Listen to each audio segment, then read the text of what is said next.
Pelataran Makassar resmi dibuka, hadirkan sentuhan budaya Bugis Makassar.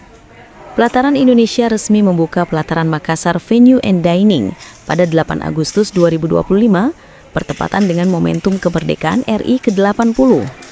Hadirnya ikon Next Level Indonesian Hospitality ini menandai langkah ekspansi strategis ke Indonesia Timur. Pelataran Makassar menawarkan perpaduan kemewahan, cita rasa khas Nusantara, dan sentuhan budaya Bugis Makassar yang otentik. Berlokasi strategis di kawasan premium Sumarekon Mutiara Makassar, pelataran menjadi destinasi kuliner sekaligus landmark baru Mais.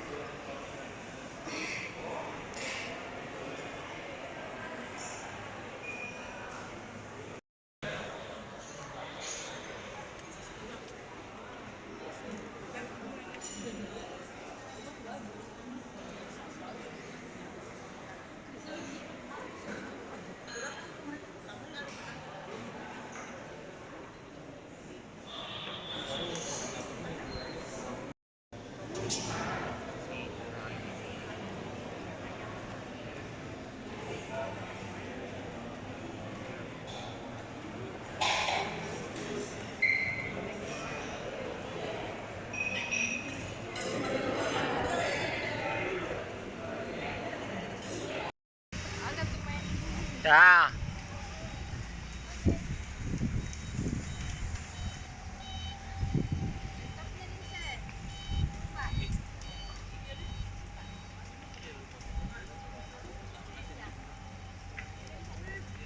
Download Tribun X sekarang, menghadirkan lokal menjadi Indonesia.